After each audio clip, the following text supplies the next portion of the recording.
ఏదే సార్ ఇక్కడ జరిగేది అది చెప్పండి సార్ మేము అడిగేది మన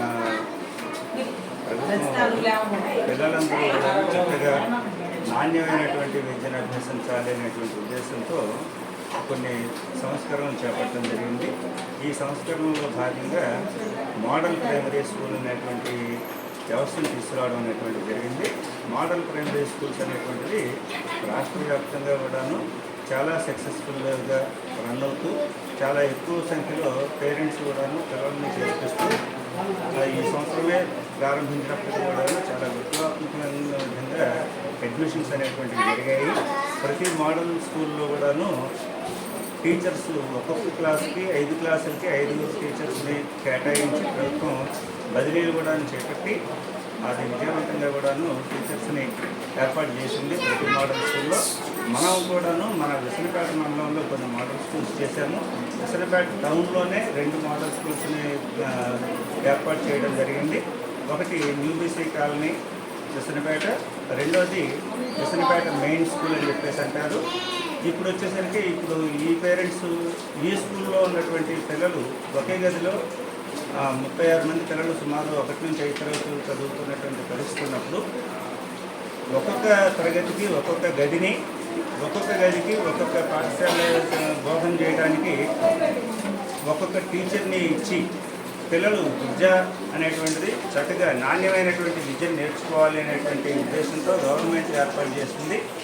దానిలో భాగంగా ఈ పిల్లలందరూ కూడాను కొత్తగా పిల్లలు రారు కాబట్టి అక్కడ ఉన్నటువంటి పిల్లలతో పాటుగా దగ్గరలో ఉన్నటువంటి పిల్లలు స్కూల్స్లో ఉన్నటువంటి 3, 4, 5 తరగతుల పిల్లల్ని మ్యాప్ చేయడం అనేటువంటిది జరిగింది.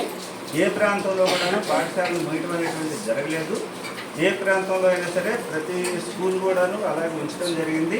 ఇప్పుడు ప్రస్తుతానికి వచ్చేసరికి ఇక్కడ బీసీ కాలనీ విసనపేటలో 1, 2 తరగతుల్లో ఒక టీచర్ గారి నుంచి పాఠ్యబోధన అనేటువంటిది జరుగుతుంది.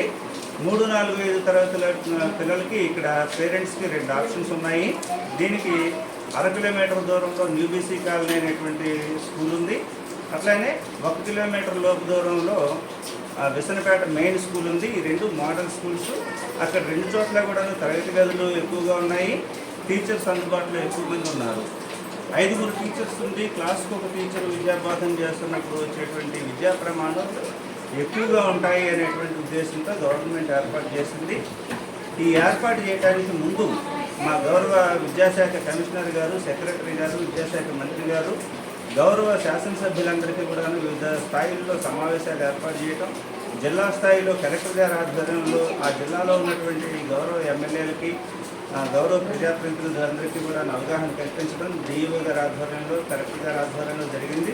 అట్లానే మన మండల పరిషత్ ఆధ్వర్యంలో గౌరవ ఎంపీడీఓ గారు, ఎంఆర్ఓ గారు, తర్వాత విద్యాశాఖ తరఫున ఎంఈఓ, తర్వాత మన ఎంపీపీ గారు ఆధ్వర్యంలో మన మండల పరిషత్లో ఉన్నటువంటి అక్కడ మీటింగ్ హాల్లో కూడా మీటింగ్ పెట్టి ప్రజాప్రతినిధులు, వివిధ పాఠశాలల ప్రధానోపాధ్యాయులు, వివిధ పాఠశాలల నుంచి ఎస్ఎంసీ చైర్మన్స్ మెంబర్స్తో కూడాను అవగాహన సదస్సు ఏర్పాటు చేసి ఇవన్నిటిని వివరించిన తర్వాత సవిస్తరంగా ప్రజాభిప్రాయ సేకరణ చేసిన తర్వాత స్థానిక ప్రజాప్రతినిధులతో సహా అందరితో కూడాను మేము చర్చించిన తర్వాతనే గవర్నమెంట్కి ప్రపోజల్ పంపించడం జరిగింది. ఈ ప్రపోజల్లో యాక్చువల్గా పిల్లలకి కాస్త విద్యా ప్రమాణాలు పెరగాలి అనేటువంటి ఉద్దేశం తప్ప ప్రభుత్వానికి వేరే ఎటువంటి ఉద్దేశం లేదు, మాకు అంతకంటే లేదు. దీనికి సహకరించి పిల్లలందరూ కూడా బాగా చదువుకున్నట్లయితే వాళ్ళ భవిష్యత్తు అనేటువంటిది చక్కటి వెలుగులోకి వచ్చేటువంటి అవకాశం ఉంది. ఈ ఏరియాలోంచి చదువుకుని ఉద్యోగాలు చేస్తూ డిగ్రీ చదువుకున్నటువంటి పిల్లల యొక్క సంఖ్య చాలా తక్కువగా ఉండటం అనేటువంటిది కూడాను మీ అందరికీ తెలిసినటువంటి విషయమే.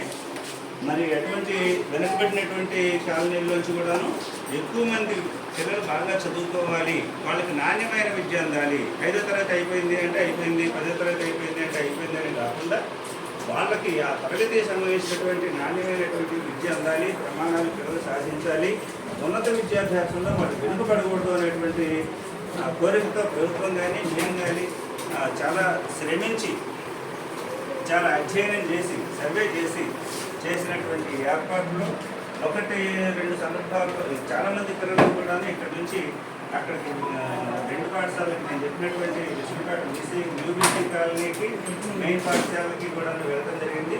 కొంతమంది ఆ పాఠశాల కూడా దాటేసి ఇంకా కొంచెం వేరే దూరంలో ఉన్నటువంటి పాఠశాలకు కూడా పేరెంట్స్ తీసుకెళ్తున్నారు. సరే, పేరెంట్స్ ఇష్టం కాబట్టి దానికి మేమేమీ కూడాను మేము కల్పించుకోకూడదు. దయచేసి నా మనవి ఏంటంటే మీడియా మిత్రులు కానీ లేకపోతే పేరెంట్స్ కానీ ఇక్కడ స్థానిక ప్రజాప్రతినిధులు కానీ ఊళ్ళో ఉన్నటువంటి పెద్దలు కానీ స్కూల్స్ను మోడల్ ప్రైమరీ స్కూల్గా చేసినటువంటి ఆశయం గమనించి పిల్లలకి ఉన్నతమైనటువంటి విద్య, నాణ్యమైనటువంటి విద్య అందాలనేటువంటి ప్రభుత్వ లక్ష్యానికి అనుగుణంగా సహకరించాలని చెప్పేసి విజ్ఞప్తి చేస్తూ ముగిస్తుంది.